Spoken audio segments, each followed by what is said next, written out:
Hello all.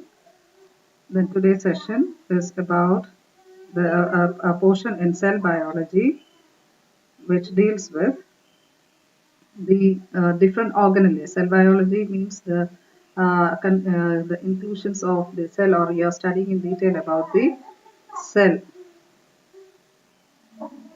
and the this session will be the focusing about the cell organelle, that is the nucleus, that is the nucleus. So the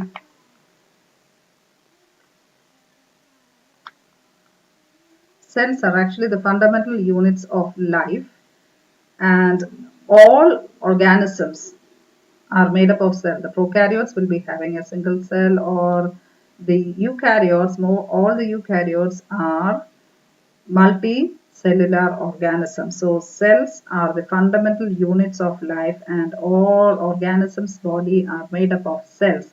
Plants' body is made up of cells. Plant's body is made up of cells. Then animal's body is made up of cells.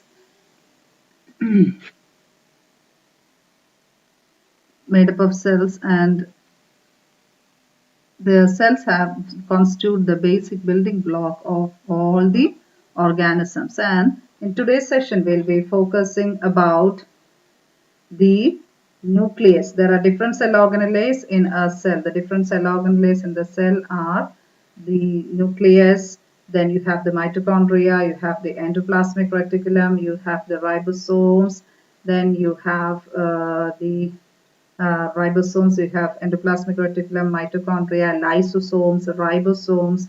Many organelles are there which is having different functions in a cell. So today's session is about, or today's tutorial is about the nucleus. Most of you will be aware of what a cell is or what a nucleus is and all. We'll just brush up what we have learned before also in between.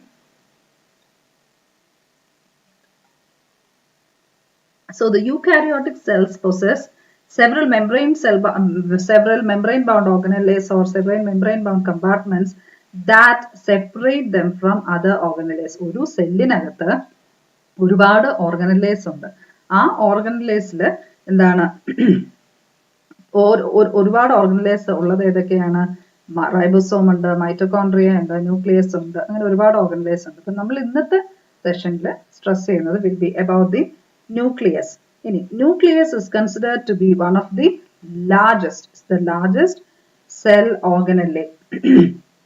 And nucleus is the largest cell organelle in a cell, and it is highlighted as one of the prominent characteristic feature of a cell. Nucleus എപ്പോഴും ഒരു സെല്ലിനകത്ത് എന്തൊക്കെ organelles ഉണ്ടെന്ന് ചോദിച്ചു കഴിഞ്ഞാൽ most probably I think most of the students will say the cell organelleയുടെ പേര് പറഞ്ഞാൽ, ഒരു സെല്ലിനകത്ത് എന്തുണ്ട് എന്ന് ചോദിച്ചു കഴിഞ്ഞാൽ പെട്ടെന്ന് എല്ലാവരും ആദ്യം പറയുന്ന പേര് nucleus എന്നായിരിക്കാം.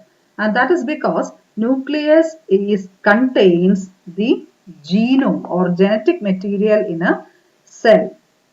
Genetic material in a cell is found in the nucleus, and that is the reason why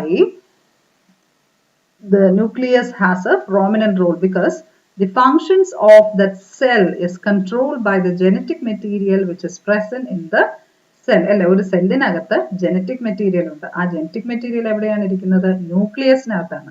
അതുകൊണ്ടാണ് ന്യൂക്ലിയസിന് അത്രയും ഒരു പ്രോമിനന്റ് റോള് പറയുന്നത്. So nucleus is the largest cell organelle, and it contains the genetic material which controls the cell.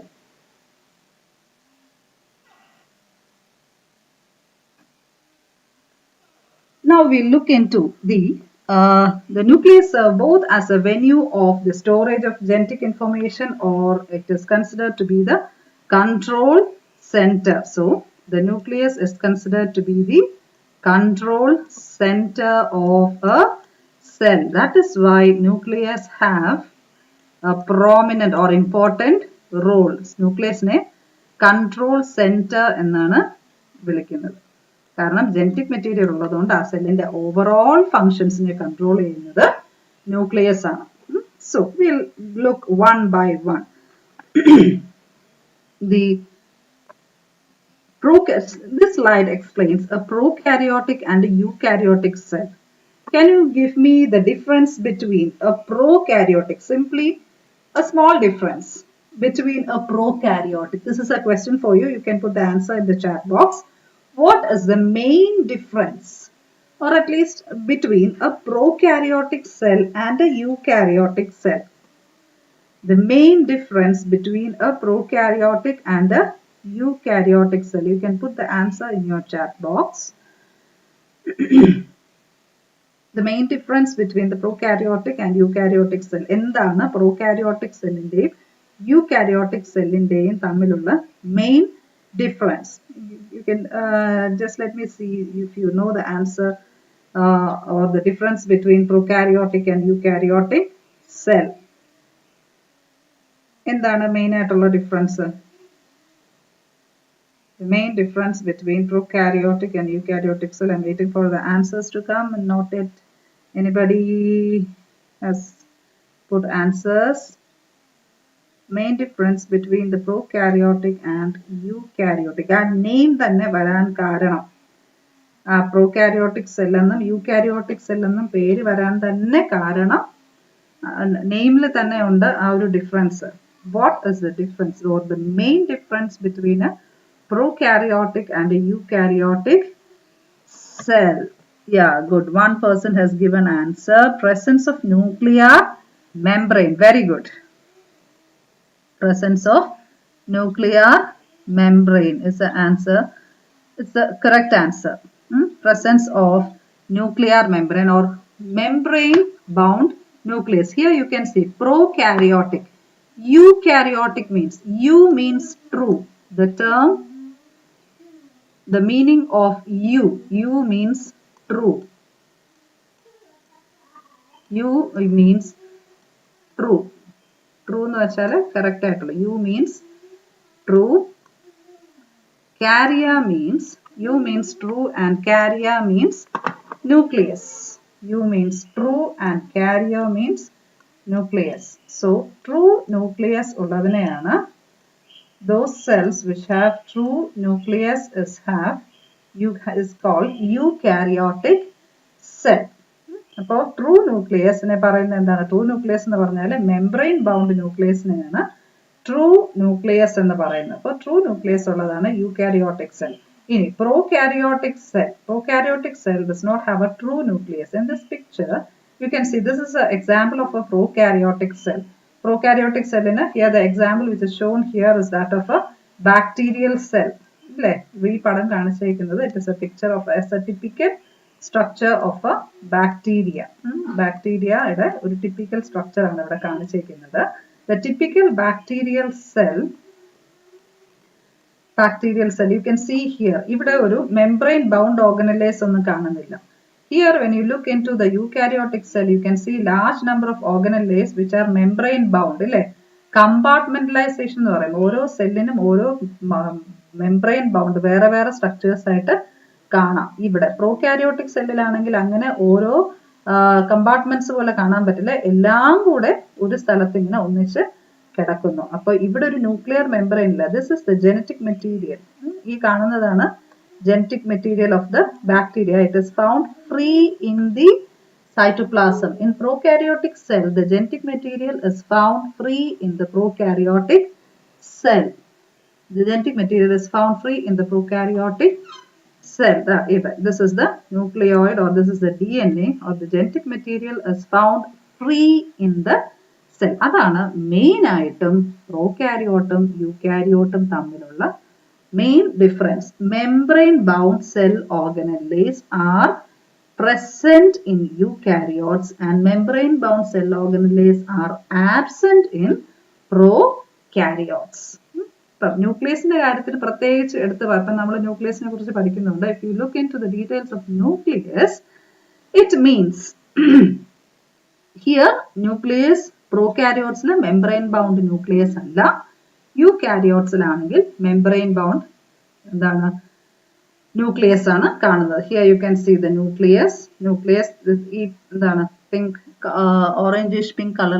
This is the nucleus. Nucleus is a membrane. Now we'll see. That is the main difference between a prokaryotic and eukaryotic cell. In eukaryote, plants, animals, the fungus, all are eukaryotic organisms. Plants name, animals name, body cells are eukaryotic cells.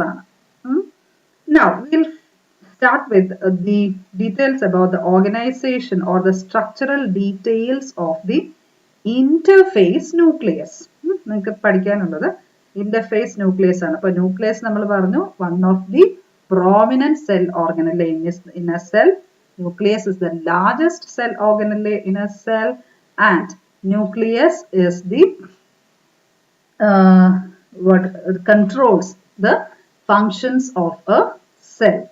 That's nucleus the main points. And now you have to study about the structural details of nucleus during the interphase. So interphase structural details na parayunnunde endana interphase. Oru cell, it goes through a series of changes. Oru cellinagatte korchu changes നടക്കുന്നുണ്ട്. അതിന്റെ multiplication ആയാലും അതിന്റെ growth ആയാലും അങ്ങനെ കുറച്ച് changes നടക്കുന്നുണ്ട്. That is what is known as a cell cycle. Cell cycle എന്ന് വെച്ചാൽ സെല്ലിന്റെ total changes is called a cell cycle. അതാണ് cell cycle എന്ന് പറയുന്നത്. So cell cycle is the multiplication and the growth of cell is called a cell cycle. ആ cell cycle ഒരു ഫേസിനെയാണ് അല്ലെങ്കിൽ ഒരു ഇത്രയും ഭാഗം is known as the interphase. അപ്പോൾ interphase എന്ന് പറയുന്നത് സെൽ സൈക്കിളിന് എന്താണ് 4 phases ഉണ്ട്. M phase ഉണ്ട്, G1 phase ഉണ്ട്, synthesis S phase ഉണ്ട്, G2 phase ഉണ്ട്. അതിൽ interphase എന്ന് പറഞ്ഞു കഴിഞ്ഞാൽ G1 ഉം S ഉം G2 phase. ഇത്രയും ചേർത്താണ് നമ്മളൊരു interphase എന്ന് പറയുന്നത്. അപ്പോൾ interphaseൽ growth phase, interphase nathu is called the growth phase, and the synthesis phase, DNA is replicating in the cell. So or DNA replicates inside the cell, and that is known as the synthesis phase. Now we'll look into the shape of the nucleus. That is, when you look into the eukaryotic cell, it is the largest visible part of the cell, and the nuclei of most of the cell. Coming to the shape of the nucleus, most of the cells have nucleus have a round shape. Usually most of the cells have a round shape, or it will be oval in shape. പ്രധാനമായും main ആയിട്ട് എല്ലാ സെൽസിന്റെയും nucleus ഒരു round അല്ലെങ്കിൽ ഒരു ovoid shape ആയിരിക്കും ന്യൂക്ലിയസിനുള്ളത്, and that is the largest visible compartment of a cell. If you observe the cell under a nucleus, what you can see is nucleus is clearly visible under the microscope. Nucleus ആണ് പെട്ടെന്ന് മൈക്രോസ്കോപ്പിന്റെ അടിയിൽ വെച്ച് നമ്മൾ you have the experiment to do this cheek epithelial cell. When you observe the cheek epithelial cell under the microscope, what happens is you can clearly see the nucleus first. So when you look at the eukaryotic cell under a light microscope, the largest organelle which is prominently visible under the microscope is the nucleus. And the presence of nucleus distinguishes the eukaryotic cell. This I have said before also. The nucleus, the presence of a distinct nucleus distincts it from the prokaryotic cells. Prokaryotic cells you can differentiate from the eukaryote with the presence of a eukaryotic cells, and the nucleus houses of all the eukaryotic cells genome and act as a center for controlling the cellular activities. In paramecium, some cells have one nucleus, but some cells have two nucleus. And probably you can even put the answer, that is, in school you have learned an organism which is having two cells. നിങ്ങൾ സ്കൂളിൽ പഠിച്ചിട്ടുള്ള ഒരു organism ആണ് which is having two cells. That is, the example is paramecium. സാധാരണ എല്ലാ സെല്ലിലും ഒറ്റ സെല്ലും round അല്ലെങ്കിൽ ovoid ഷേപ്പിലായിരിക്കും സെൽസ് ഉള്ളത് ന്യൂക്ലിയസിന്റെ അപ്പിയറൻസ്. പക്ഷേ ചില cell, example paramecium, In paramecium, you have two nucleus, that is the macronucleus and a micronucleus. Macronucleus is larger in size and micronucleus is smaller in size in paramecium. ഇത് എടുത്തു പറയുന്നത് differences ആണ്. സാധാരണ ഒരു സെല്ലിന് ഒരു ന്യൂക്ലിയസേ ഉണ്ടാവുകയുള്ളൂ. അത് റൗണ്ട് ആയിരിക്കും അല്ലെങ്കിൽ ഓവൽ ഷേപ്പും ആയിരിക്കാം. അതിന്റെ എക്സംഷൻസിൽ ഒന്നാണ് പാരമീഷ്യം. പാരമീഷ്യത്തിന് രണ്ട് ന്യൂക്ലിയസ് ഉണ്ട്. ഒരു മാക്രോ ന്യൂക്ലിയസ് ഉണ്ട് വലിയത് and a small nucleus that is called the micro nucleus. ഇനി the nucleus of the spinning gland of insects. Insects in the case നമ്മുടെ എന്താണ് സ്പിന്നേഴ്സ് അല്ലെങ്കിൽ ചെറിയ സിൽക്ക് പ്രൊഡ്യൂസ് ചെയ്യുന്ന ഇൻസെക്ട്സിന്റെ ബോഡിയിലെല്ലാം the nucleus will be highly branched and in verticella. Verticella is another organism in which they are having a horseshoe shaped nucleus. അപ്പോൾ ന്യൂക്ലിയസിന്റെ shape vary ചെയ്യും. ചിലതിൽ usually I said it is circular or ovoid in shape, but slight changes are there in some organisms like paramecium, verticella and the silk producing glands of insects. Then in eukaryotic cell, the cell cycle is orderly sequence of events taking place in a cell. അപ്പോൾ ഞാൻ പറഞ്ഞു eukaryotic cells cell cycle എന്ന് പറയുന്നത് sequence of changes G1, G2, S phase ഇത്രയും ചേർന്നാണ് നമ്മൾ interphase nucleus എന്ന് പറയുന്നത്. So the nucleus houses all the eukaryotic cells genome and it acts as a center for controlling the cellular activities. And the process such as DNA replication in nucleusനകത്ത് വെച്ച് നടക്കുന്ന functions are DNA replication, transcription, RNA processing takes place inside the nucleus. Transcription എന്ന് പറഞ്ഞാൽ transcription means the production of RNA. RNA synthesisനെയാണ് നമ്മൾ transcription എന്ന് പറയുന്നത്. So the RNA processing takes place within the nucleus. Now in eukaryotic cells, the cell cycle involves the orderly sequence of events leading to division of the cell, and so during the cell division the nucleus undergoes drastic changes, that is disassembly and reassembly. Now coming to the structure of nucleus, you can see here ഞാൻ പറഞ്ഞു nucleus സെല്ലിന്റെ ഏകദേശം ovoid shape ഉള്ള cell ആണ് nucleus എന്ന് പറയുന്നത്. And nucleus, you can see here, large number of openings are found on the surface of nucleus. nucleusന്റെ surfaceൽ എന്താണ് ഒരുപാട് openings കാണാം for communication between the nucleus and the cytoplasm. So the size of the nucleus varies. In nucleusന്റെ functions cellular regulation, cellsന്റെ functionsനെ regulate ചെയ്യുന്നതാണ് nucleus ചെയ്യുന്നത്. nucleusനെ you can see here, nucleus സെല്ലിന്റെ നടുക്കായിട്ട് കാണും and you can see large nucleusനെ കണ്ടോ, nucleusന് there are large number of openings are present in the nucleus. എന്തിനാണ് ഈ openings? For the movement of the structures. nucleusനകത്ത് വെച്ചാണ് DNA replicationും RNA synthesisഉം നടക്കുന്നത്. Synthesis നടന്ന RNA ഈ openings വഴി ന്യൂക്ലിയസിനകത്ത് നിന്നും സൈറ്റോപ്ലാസത്തിനകത്തോട്ട് മൂവ് ചെയ്യും. സൈറ്റോപ്ലാസത്തിൽ വെച്ചാണ് പ്രോട്ടീൻ സിന്തസിസ് നടക്കുന്നത്. So you have to always remember DNA replication takes place in the nucleus. Transcription അല്ലെങ്കിൽ RNA synthesis takes place inside the nucleus, but protein synthesis takes place in the cytoplasm. അപ്പോൾ എപ്പോഴും എല്ലാ സെല്ലിലും എല്ലാ eukaryotic സെല്ലിന്റെയും protein synthesis നടക്കുന്നത് it is in the cytoplasm. So ന്യൂക്ലിയസിനകത്ത് വെച്ച് DNA synthesis നടക്കുന്നു, DNA നിന്നും RNA produce ചെയ്യുന്നു, RNA ഈ ഓപ്പണിങ്സ് വഴി സൈറ്റോപ്ലാസത്തിലോട്ട് എത്തുന്നു, അവിടെ വെച്ച് എന്താണ് പ്രോട്ടീൻസിന്റെ സിന്തസിസ് നടക്കുന്നു. that is the overall in a crisp the function of nucleus. Now the size of the nucleus. In most of the cells, the size of the cell is larger in this nucleus is the largest cell organelle in a cell. So it is variable in different animal species also. Now, coming to the number of cells.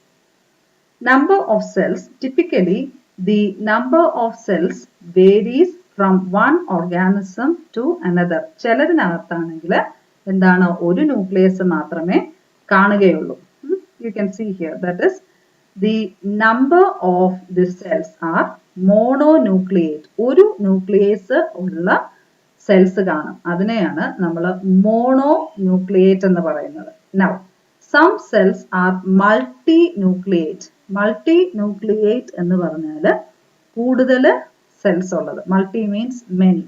So some cells have single nucleus, some cells have multinucleus. അതാണ് number എന്ന് പറയുന്നത്. So the number of nucleus varies from one cell to another. ചില സെല്ലുകളിൽ ഒരു nucleus കാണും, ചിലതിൽ ധാരാളം ന്യൂക്ലിയസും കാണും. ഇനി ചിലതിൽ ന്യൂക്ലിയസ് കാണില്ല. Some cells are anucleate. This is something which is happening, which you can note. ചില സെൽസിൽ ന്യൂക്ലിയസ് കാണില്ല. ഏത് സെല്ലാണ്? The prominent example of a cell which does not have a nucleus is RBC. അല്ലേ? Human RBCs. നമ്മുടെ RBCsൽ nucleus ഇല്ല. Cells nucleus ഇല്ലാത്ത സെല്ലിന്റെ ഒരു example ആണ് RBC. അല്ലെ? RBCക്കകത്ത് ന്യൂക്ലിയസ് ആബ്സെന്റ് ആണ്. പ്രത്യേകിച്ച് mammalian RBCs, including the human beings. Human ബീയിങ്സിന്റെയും മാമൽസിന്റെയും ഒക്കെ RBCs A nucleate ആണ്. Means there is no nucleus at all. Nucleus ഇല്ല. ന്യൂക്ലിയസ് ഇല്ലാത്തതിനെയാണ് A nucleate എന്ന് പറയുന്നത്. So now the nucleus, ഇനി എന്തുകൊണ്ടാണ് RBCക്ക് ന്യൂക്ലിയസ് ഇല്ലാത്തത്? Listen, നമ്മളിപ്പോ പറഞ്ഞു ന്യൂക്ലിയസ് വളരെ പ്രധാനപ്പെട്ട റോള് നടത്തുന്നുണ്ട്. ന്യൂക്ലിയസിന് എന്താണ് സെല്ലുലാർ റോൾ എല്ലാം കൺട്രോൾ ചെയ്യുന്നത് ന്യൂക്ലിയസ് ആണെന്നൊക്കെ പറഞ്ഞു. ബട്ട് we said RBCക്ക് ന്യൂക്ലിയസ് ഇല്ല. RBCക്ക് ന്യൂക്ലിയസ് ഇല്ലാത്തതിന്റെ കാരണം RBCയുടെ മെയിൻ റോൾ എന്താണ്? To carry oxygen to different cells. RBCയുടെ പ്രധാനപ്പെട്ട റോള് എന്ന് പറയുന്നത് ഓക്സിജൻ ക്യാരി ചെയ്യുന്നതാണ്. എല്ലാ ടിഷ്യൂസിലും എല്ലാ സെൽസിലോട്ടും ഓക്സിജൻ ക്യാരി ചെയ്യുന്നതിനാണ് RBCയുടെ റോള്. അപ്പം അത്രയും സ്ഥലത്തും കൂടി ഹീമോഗ്ലോബിൻ ഫിൽ ആയിരിക്കും in RBC.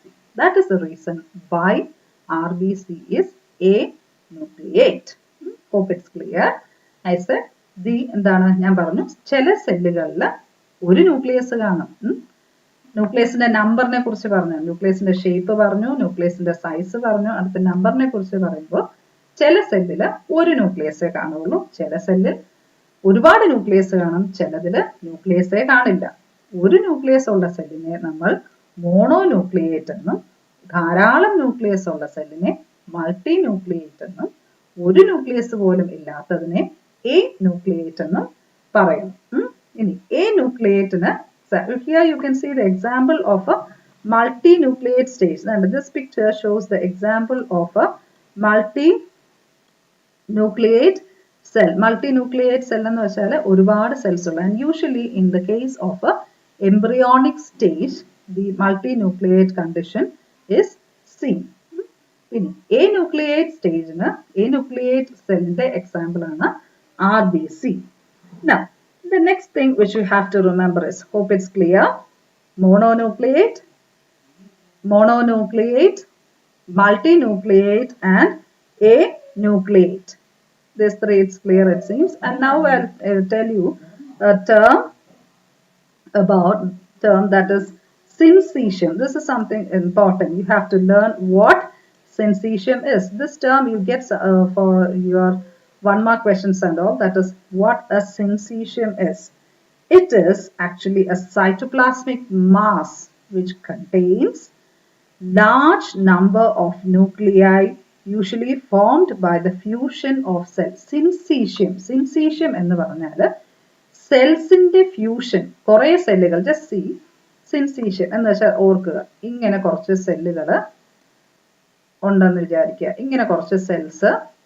This is actually a picture which I am drawing hypothetically. Just imagine ഇങ്ങനെ കുറച്ച് സെൽസ് ഉണ്ടെന്ന് വെക്കുക. ഇപ്പൊ 4 സെല്ലുകൾ, 4, just I M telling you this is A hypothesis. ഇങ്ങനെ കുറച്ച് സെല്ലുകൾ ഉള്ളത് ജോയിൻ ചെയ്യുന്നു. സോ ദി ആൻഡ് ഈ സെല്ലുകൾ, just imagine all these cells join together. ഈ സെല്ലുകളെല്ലാം ജോയിൻ ചെയ്തിട്ട് ഒറ്റ സെല്ലായിട്ട് മാറുന്നു. അതിനകത്ത് എന്താണ്?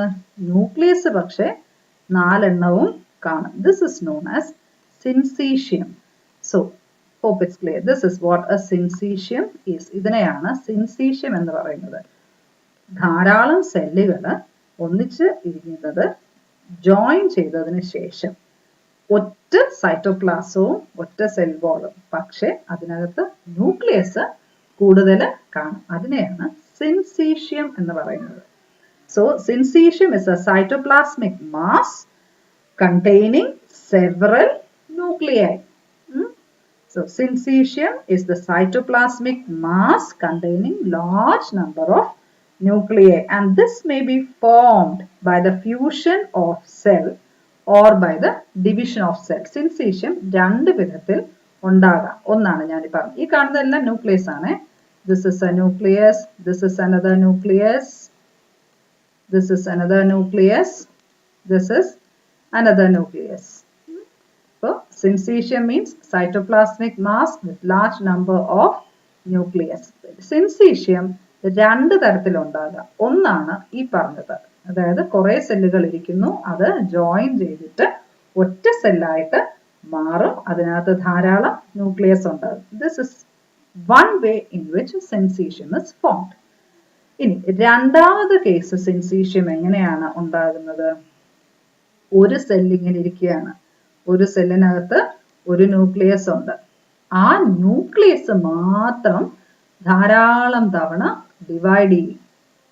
ന്യൂക്ലിയസ് മാത്രം ഡിവൈഡ് ചെയ്യും without the cytoplasmic division.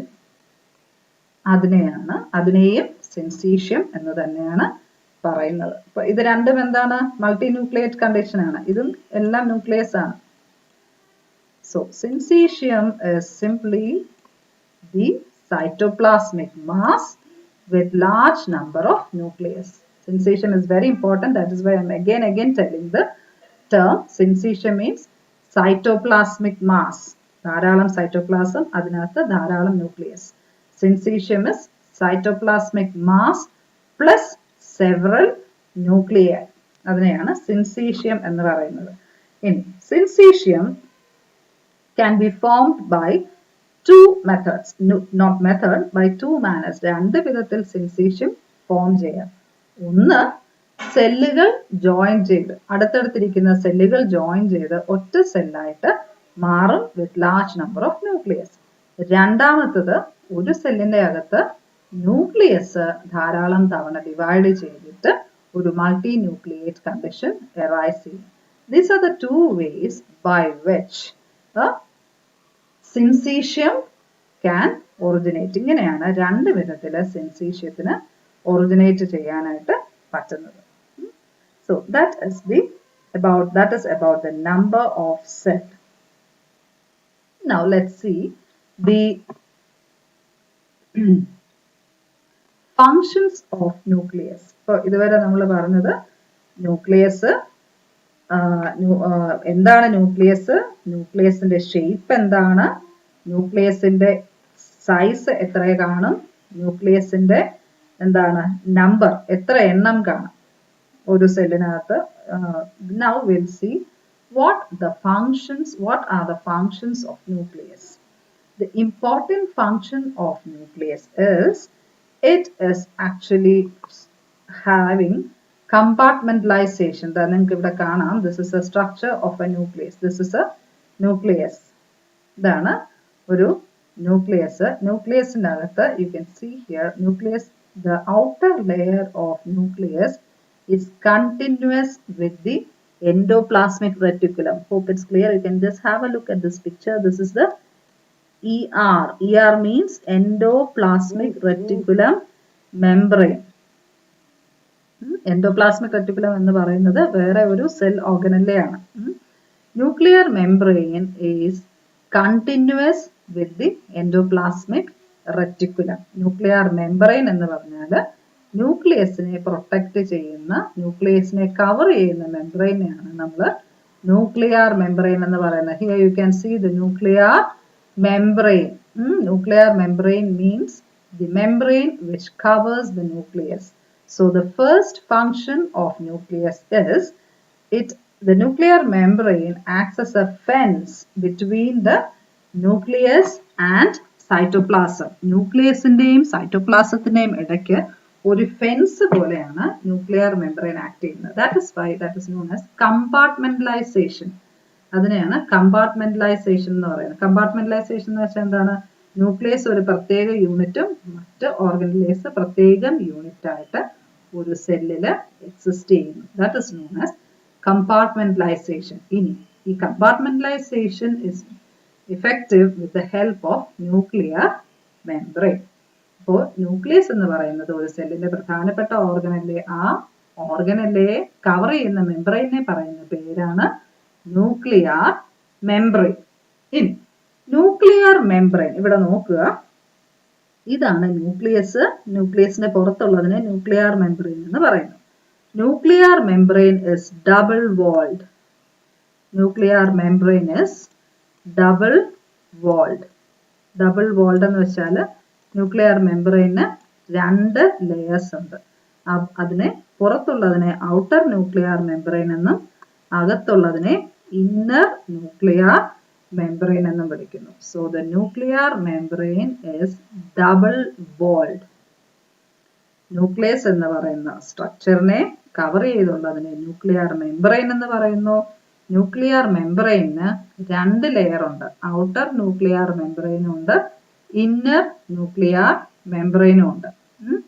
The outer nuclear membrane is continuous with endoplasmic reticulum. Here you can see this is the outer nuclear membrane, and this outer nuclear membrane is continuous with the endoplasmic reticulum.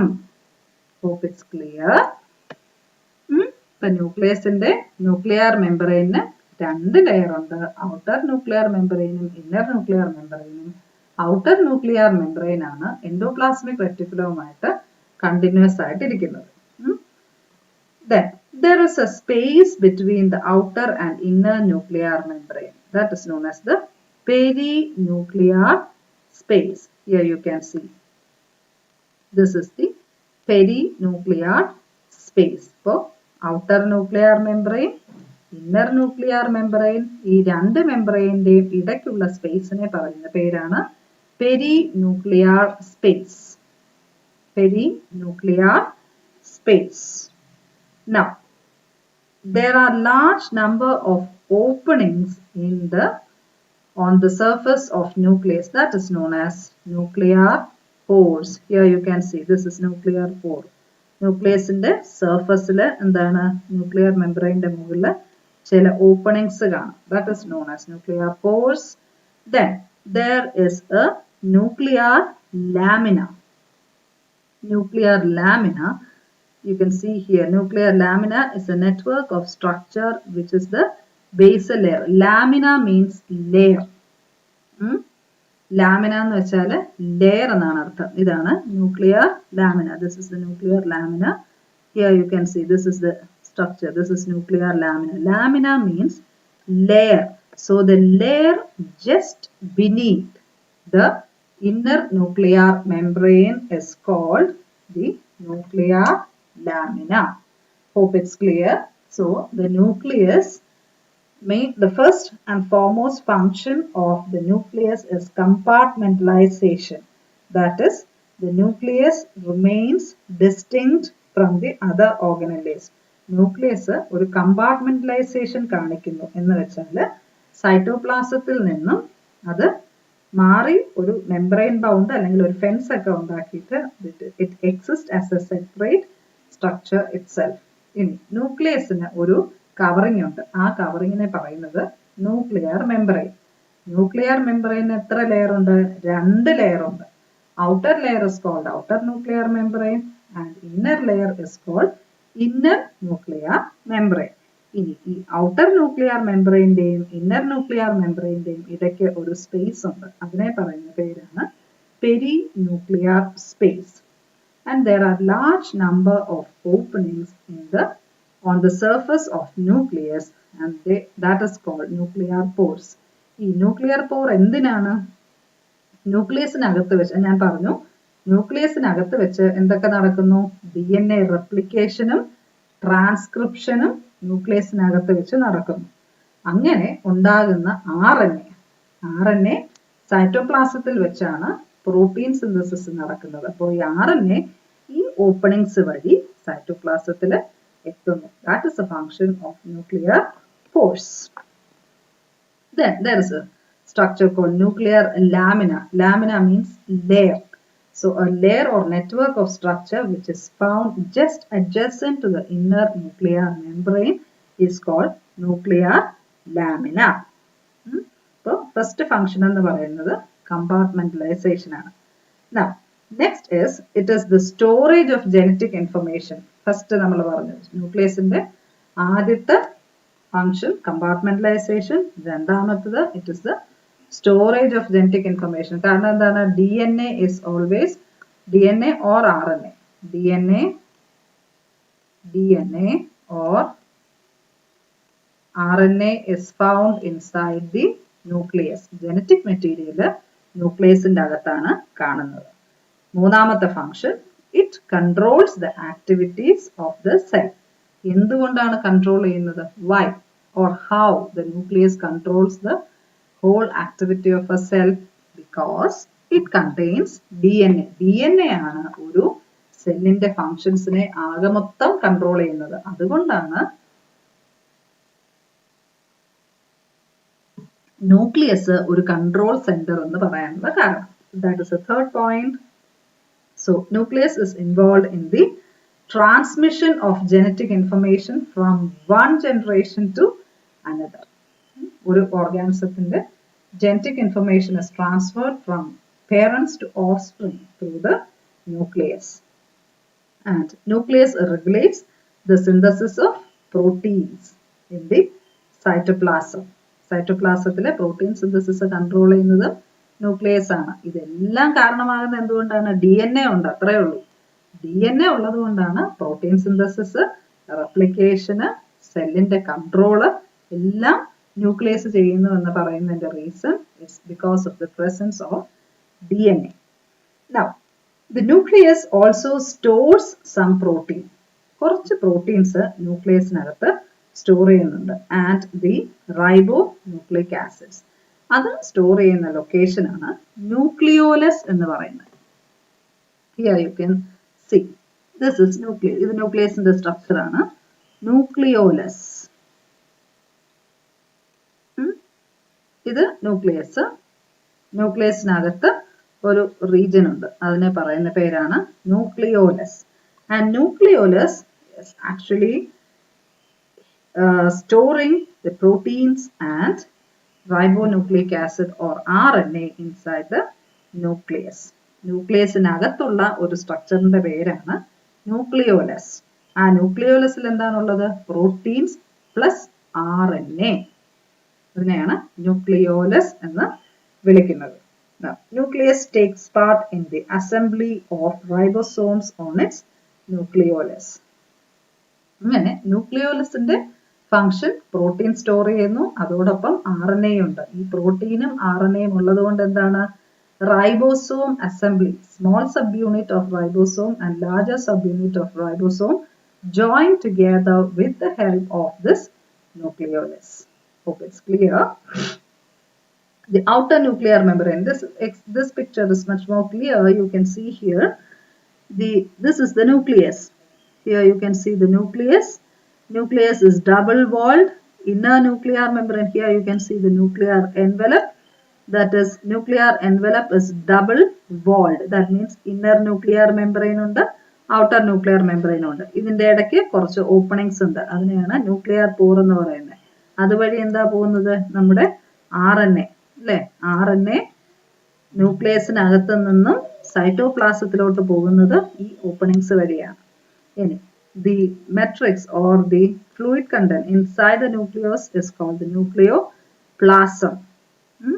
Then there is a structure called nucleolus inside the nucleus. Nucleolus എപ്പോഴും ചോദിക്കുന്ന ഒരു question ആണ്. Nucleolus എന്ന് പറഞ്ഞാൽ it contains proteins and RNA, and the main function is ribosome assembly. Ribosome assembly എന്ന് വെച്ചാൽ കുഞ്ഞു subunit larger subunit of the ribosome joined together with the help of this structure. So the cytoplasmic surface has the ribosome that are different in composition of protein, and these ribosomes are rich in membrane proteins. ഇതാണ് ഒരു nucleus എന്ന് പറയുന്നത്. And here the nucleus, here I said the outer nuclear membrane is continuous with the endoplasmic reticulum. Outer nuclear membrane ആണ് endoplasmic reticulum ആയിട്ട് continuous ആയിട്ട് വരുന്നത്. And the outer nuclear membrane, and here you can see the ribosomes found attached to the endoplasmic reticulum. Now, the nuclear membrane is actually very fragile. Most of the nuclear membrane is very fragile, and here this is the structure which shows the much more clearly shows the lamina and the nucleus. The space between the outer nuclear membrane and inner nuclear membrane is called the perinuclear space, the E space. This space is called the perinuclear space, and this is called the lamina. This is what is called the lamina. Nuclear lamina ennu parayunnathu. This is what the nuclear lamina, it is found inside the nucleus. So hope it's clear. Outer nuclear membrane, inner nuclear membrane, and the nuclear lamina. And the thickness of each nuclear membrane is 7 to 8 nanometer thick, while the perinuclear space it is 20 to 40 nanometer thick. Now, the inner nuclear membrane. You have to study about the structure of nuclear envelope in detail. Nuclear envelope in the structural detail that you need to study. Then here the nuclear envelope has the inner nuclear membrane outer nuclear membrane and here the proteins that are specific the nucleus is present in the inner nuclear membrane. Nucleus in a specific ആയിട്ടുള്ള അല്ലെങ്കിൽ ന്യൂക്ലിയസിൻ്റെതായ പ്രധാനപ്പെട്ട proteins കാണപ്പെടുന്നത് inner nuclear membrane ലാണ്. The inner nuclear membrane contain the proteins which are very much specific to the nucleus. Nucleusന്റെ specific ആയിട്ടുള്ള proteins ധാരാളമായി കാണുന്നത് inner nuclear membrane ലാണ്. Here you can see the lamina or the base layer. ഇതാണ് laminin അല്ലെങ്കിൽ lamina എന്ന് വെച്ചാൽ the layer. And this laminins actually give support to this protein. See, lamina എന്ന് പറയുന്നത് a network of structure which supports the protein. ഇതാണ് lamina. This is what a lamina is. You can see here. ഇതിനെയാണ് നമ്മൾ nuclear lamina എന്ന് പറയുന്നത്. This is lamina. Lamina means layer. അത് കണ്ടോ, അതൊരു നെറ്റ്വർക്ക് പോലെയാണ് കിടക്കുന്നത്. ഈ ന്യൂക്ലിയർ ലാമിനയുടെ മെയിൻ ഫംഗ്ഷൻ എന്ന് പറയുന്നത് ന്യൂക്ലിയർ മെംബ്രെയിനിലുള്ള പ്രോട്ടീൻസിനെയും അതുപോലെ ഇന്റേണൽ സ്ട്രക്ചേഴ്സിന് സപ്പോർട്ട് കൊടുക്കുന്നു. That is what is nuclear laminin. So nuclear laminins or nuclear lamina are those structures which give support to the internal contents of a nucleus. Nucleusന്റെ അകത്തുള്ള സ്ട്രക്ചേഴ്സിന് support കൊടുക്കുന്നതാണ് lamina or layer. നിങ്ങൾക്ക് ഇവിടെ കാണാം, ഈ പടത്തിൽ തന്നെ യു ക്യാൻ സീ ഈ ലാമിനിലോട്ടാണ് ചില പ്രോട്ടീൻസ് ഒക്കെ ഇങ്ങനെ അറ്റാച്ച് ചെയ്ത് ഇരിക്കുന്നത് ഓർ ഇങ്ങനെ ഇൻടാക്ട് ആയിട്ട് ന്യൂക്ലിയർ കണ്ടന്റിനെ അതിൻ്റെതായ പൊസിഷനിൽ ഓരോന്നിനെയും ഇൻടാക്ട് ആയിട്ട് ഇരിക്കാനായിട്ട് ഹെൽപ്പ് ചെയ്യുന്നത് it is the nuclear lamina. So that is why the inner nuclear membrane is very important. And another peculiarity of this nuclear membrane is that this nuclear membrane is selectively permeable. അല്ലേ? നമ്മൾ selectively permeable എന്ന് നിങ്ങൾ സ്കൂളിൽ പഠിച്ചിട്ടുണ്ടാകും. കുഞ്ഞു ക്ലാസ്സിൽ നമ്മൾ പഠിക്കുന്നതാണ് selectively permeable അല്ലെങ്കിൽ സെമി പെർമിയബിൾ എന്നൊക്കെ പറയുന്ന കാര്യം. സെലക്റ്റീവ്ലി പെർമിയബിൾ മീൻസ് ചില പ്രോട്ടീൻസിനെ മാത്രമേ കടത്തിവിടുകയുള്ളൂ. അതിനെയാണ് സെലക്റ്റീവ്ലി പെർമിയബിൾ എന്ന് പറയുന്നത്. It will allow only certain material. അപ്പൊ ന്യൂക്ലിയസിൽ നിന്നും പുറത്തേക്ക് പോകുന്നത് എന്തൊക്കെയാണ്? RNA. ന്യൂക്ലിയസിനകത്തു നിന്നും ചില സാധനങ്ങളെ മാത്രമേ അത് പുറത്തോട്ട് പോകാനായിട്ട് അനുവദിക്കുന്നുള്ളൂ. ന്യൂക്ലിയസിൽ നിന്ന് പുറത്തോട്ട് മെയിനായിട്ട് ന്യൂക്ലിയർ പോർസ് വഴി പോകുന്നത് എന്താണ്? RNA. എന്തിനു പോകുന്നു RNA? RNAയിൽ നിന്നാണ് പ്രോട്ടീൻ ഉണ്ടാകുന്നത്. RNA നിന്ന് പ്രോട്ടീൻ എവിടെ വെച്ചുണ്ടാകും? Cytoplasm. These are the basic steps. This is why I am repeating again and again. When we enter into the details of the cell cycle or anything, നമ്മൾ പിന്നെ ഇത്തരം കാര്യങ്ങളൊന്നും explain ചെയ്യില്ല. This is basic details of the nucleus. ഇപ്പോൾ ന്യൂക്ലിയസിനകത്ത് എന്തുണ്ട്? DNA ഉണ്ട്. DNA-യിൽ നിന്നും RNA ഉണ്ടാകുന്നത് ന്യൂക്ലിയസിനകത്ത് വെച്ച്. അങ്ങനെ ഉണ്ടായ RNA ന്യൂക്ലിയർ പോർസ് വഴി സൈറ്റോപ്ലാസത്തിൽ വരുന്നു. സൈറ്റോപ്ലാസത്തിൽ വെച്ചാണ് പ്രോട്ടീൻ സിന്തസിസ് നടക്കുന്നത്. So now that is the nuclear lamina, then the inner nuclear membrane and the outer nuclear membrane. Now this is the components of a nucleus. So the average diameter of a nucleus is 6 μm. Average diameter എന്ന് പറയുന്നത് എല്ലാ സെല്ലിന്റെയും ന്യൂക്ലിയസിന് ഒരേ size അല്ല. സെല്ലിന്റെ location അനുസരിച്ച് ഓരോ സെല്ലിലെയും ന്യൂക്ലിയസിന്റെ വലിപ്പം മാറി മാറിയിരിക്കും. എല്ലാ സെല്ലിലെയും ന്യൂക്ലിയസിന് ഒരേ ഡയമീറ്റർ ഒന്നുമല്ല. It depends. പിന്നെ ന്യൂക്ലിയസ് ആണ് main portion of A cell. ഒരു സെല്ലിന്റെ മെജോറിറ്റി പോർഷനും ഓക്യുപ്പൈ ചെയ്യുന്നത് ന്യൂക്ലിയസ് ആയിരിക്കും. So the average diameter of A nucleus is 6 μm and it occupies about 10% of the cell volume. And this is this is nuclear envelope ഉണ്ട്. Nuclear envelope ഇവിടെ കാണാം നിങ്ങൾക്ക്. ഇതൊരു ന്യൂക്ലിയസിന്റെ പടമാണ്. ന്യൂക്ലിയസിനകത്ത് എന്താണ്? ന്യൂക്ലിയസിന്റെ പുറത്ത് you can see the nuclear envelope. ധാരാളം ഓപ്പണിങ്സ് ഉണ്ട്. അതിനെ ന്യൂക്ലിയർ പോർസ് എന്ന് പറയുന്നു. എന്താണ്? ഇവിടെ നിന്ന് എന്ത് പറ്റും? DNA ഉണ്ട്. ന്യൂക്ലിയസിനകത്ത് ആരൊക്കെ ഉണ്ട്? DNA ഉണ്ട്, RNAയും ഉണ്ട്. അതിൽ നിന്നും DNA-യിൽ നിന്നും RNA ഉണ്ടാകുന്നു. അങ്ങനെ ഉണ്ടായ RNA ഈ ഓപ്പണിങ്സ് വഴിയാണ് പുറത്തോട്ട് വരുന്നത്, അല്ലേ? RNA ഈ ന്യൂക്ലിയർ പോർസ് വഴി പുറത്തേക്ക് പോകുന്നു. That is how the nucleus functions. So there is a structure called nucleolus. This is very important. Nucleolus is a dense cluster of RNA and proteins and they help in the assembly of the ribosomes. And the chromatin contain all DNA and protein. Chromatin എന്ന് വെച്ചാൽ ന്യൂക്ലിയസിനകത്തുള്ള എല്ലാ DNA-യും പ്രോട്ടീൻസിനെയും ചേർത്താണ് chromatin എന്ന് പറയുന്നത്. Chromatin is the totality of all the DNA and the proteins in a cell is called chromatin. Hope it's clear. Chromatin. Now, nuclear ലാമിനൈഡ് ഉള്ള പ്രോട്ടീൻസിനെ നമ്മൾ പറയുന്നതാണ് laminins. Nuclear laminins are the proteins which is present in the nuclear membrane. And now we'll see the structure of the nuclear pore complex. ന്യൂക്ലിയസിന്റെ inner nuclear മെംബ്രെയിനിൽ കുറച്ച് പ്രത്യേകം openings ഉണ്ട്. അതിനെ പറയുന്നത് ന്യൂക്ലിയർ പോർസ്. എന്തിനാണ്? They help in the passage of materials to and from the cells. സെല്ലിനകത്തുനിന്ന് എന്താണ്?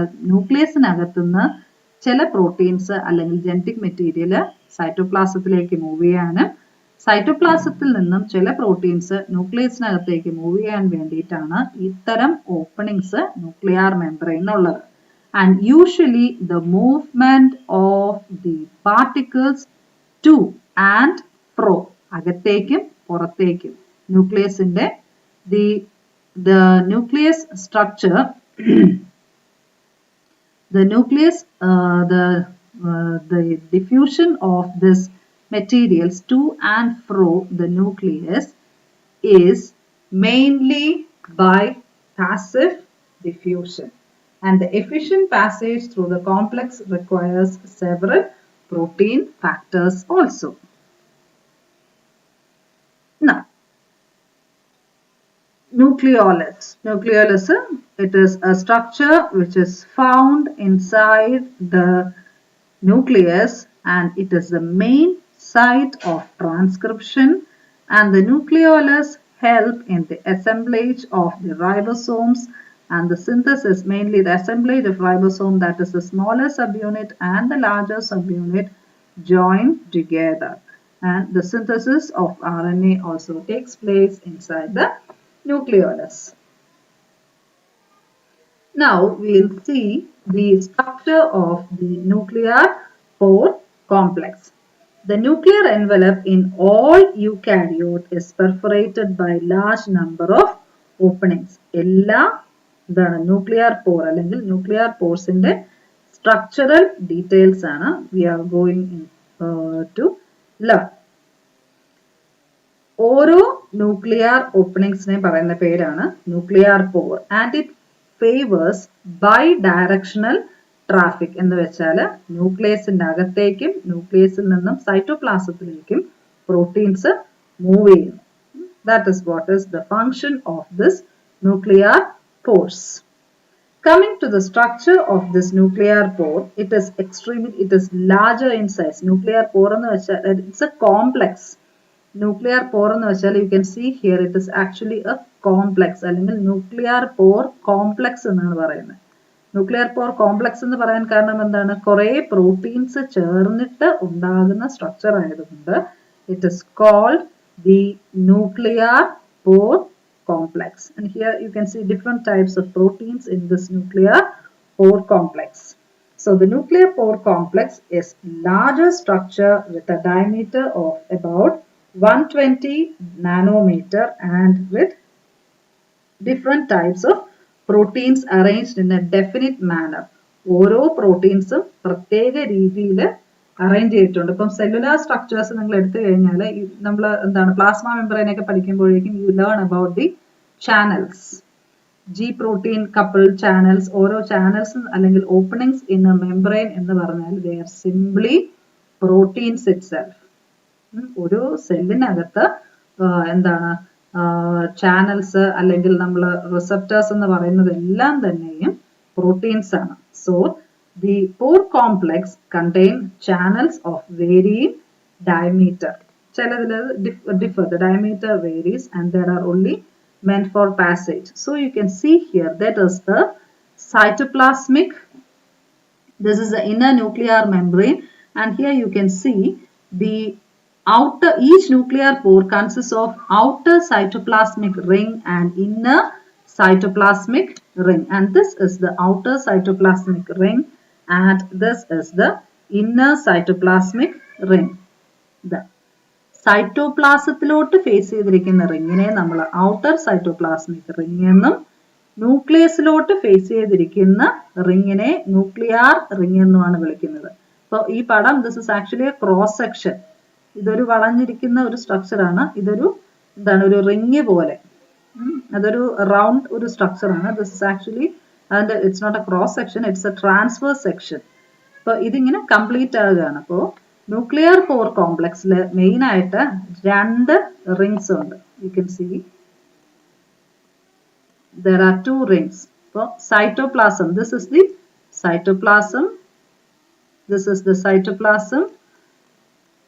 cytoplasm and this is the nuclear region. ഇത് nuclear region, ഇത് cytoplasm എന്താണ്? This is the nuclear region or nucleoplasm and this is the cytoplasm. ഇത് സൈറ്റോപ്ലാസവും ഇത് ന്യൂക്ലിയസും ആണ്. അപ്പോൾ സൈറ്റോപ്ലാസത്തിലോട്ട് face ചെയ്തിരിക്കുന്ന region ഇതൊരു റിംഗ് ആണ്. This is A ring. This is known as the cytoplasmic ring and the ring which is facing towards the nucleus is called the nuclear ring. That is the two main parts, that is the outer cytoplasmic ring and there is a inner nuclear ring. Then each nuclear pore complex, it has a pore structure which contains 8 spokes and this is connected together. This is known as the central channel. അപ്പോൾ ഇതുവഴി, അപ്പോൾ ഇത് ഞാൻ പറഞ്ഞു, this is actually a round structure. ഇതൊരു transfer structure ആണ്, transfer section ആണ്. ഇതിനകത്തൂടെയാണ് എന്താണ് RNA ഇവിടെ നിന്ന് പുറത്തേക്ക് മൂവ് ചെയ്യുന്നത്. The contents inside the nucleus move out through this openings or through this channels. ആ ന്യൂക്ലിയർ പോർ കോംപ്ലക്സിലെ മെയിൻ രണ്ട് പാർട്സ് ഞാൻ പറഞ്ഞു. സൈറ്റോപ്ലാസ്മിക് റിംഗ് ഉണ്ട്. ഈ റിംഗ് എന്ന് പറയുന്നത് എല്ലാം തന്നെയും പ്രോട്ടീൻസ് ആണ്. സൈറ്റോപ്ലാസ്മിക് റിംഗ് ഉണ്ട് and inner nuclear ring is present and this is known as the central channel. This is known as the, you can have a look into the textbook also, this is known as the central channel. ഇതിനകത്തൂടി സാധനങ്ങൾ അല്ലെങ്കിൽ RNA ഇതിനകത്തൂടി പുറത്തേക്ക് പോകുന്നു, പുറത്തുനിന്ന് proteins move inside the nucleus. This is how A molecule is moving. അപ്പോൾ nuclear pore കോംപ്ലക്സിന്റെ cytoplasmic ring ഉണ്ട്, nuclear ring ഉണ്ട്, അടുത്തൊരു central ചാനലും ഉണ്ട്. സെൻട്രൽ ചാനൽ വഴിയാണ് എന്താണ് പ്രോട്ടീൻസ് അല്ലെങ്കിൽ genetic material to and fro move ചെയ്യുന്നത്. And this is joined to the nuclear membrane. ഈ nuclear pore complex is joined to the nuclear membrane by a structure called the anchor or the glycoprotein anchor. The ഈ രണ്ട് സാധനം, these two are anchors. Anchor means അല്ലെ നമ്മൾ join ചെയ്തിരിക്കുക. anchor, I think that Malayalam we say it's നങ്കൂരം, നങ്കൂരം, anchor. ഇത് രണ്ടുമാണ് ആങ്കർ പ്രോട്ടീൻസ്. ആ ആങ്കർ പ്രോട്ടീൻ ഉള്ളതുകൊണ്ടാണ് ഒരു പിടുത്തം ഇല്ലേ ന്യൂക്ലിയർ മെമ്പറൈനിലോട്ട് പിടിച്ചിരിക്കുന്നത്. It is with the help of this anchor proteins. അപ്പോൾ ന്യൂക്ലിയർ പോർ കോംപ്ലക്സ് എന്ന് പറഞ്ഞാൽ it is a unit of many proteins. Nuclear pore കോംപ്ലക്സിന്റെ വഴിയാണ് RNAയും പ്രോട്ടീൻസും ന്യൂക്ലിയസിനകത്തേക്കും പുറത്തേക്കും മൂവ് ചെയ്യുന്നത്. അതിന് എന്താണ് മെയിൻ സ്ട്രക്ചർ എന്ന് പറയുന്നത് ഒരു സൈറ്റോപ്ലാസ്മിക് റിംഗ് ഉണ്ട് and A nuclear ring is also there. There is a cytoplasmic ring and a nuclear ring. ഇനി ഈ ന്യൂക്ലിയർ പോർ കോംപ്ലക്സ് ന്യൂക്ലിയസിലോട്ട് അറ്റാച്ച് ചെയ്തിരിക്കുന്നത് it is with help of this anchor proteins or glycoprotein anchor proteins. And it is made up of the glycoproteins and towards the cytoplasm you can see the towards the nucleus you can see the nuclear filaments. Here nucleus നകത്തോട്ട് nuclear റിംഗിൽ നിന്ന് ഇതാണ് nuclear ring. Nuclear റിംഗിൽ നിന്നും arise ചെയ്യുന്ന സ്ട്രക്ചേഴ്സിനെ പറയുന്ന പേരാണ് nuclear filaments. In your textbook there is a picture, you need to learn that picture also. Nuclear filaments എന്ന് പറയുന്നത് ഇതാണ്. And this nuclear filaments join together to form a structure called nuclear basket. They join together to form nuclear basket. അതിനകത്ത് 8 subunits ഉണ്ട് nuclear basket and it has 8 subunits. അപ്പോൾ nuclear പോർ കോംപ്ലക്സില് nuclear എന്താണ് റിംഗിൽ നിന്നും rice ചെയ്യുന്ന സ്ട്രക്ചറിനെ പറയുന്നതാണ് ന്യൂക്ലിയർ ഫിലമെന്റ്സ്. ഇതെല്ലാം തന്നെ proteins ആണ്. They are called the nuclear filaments. The nuclear filaments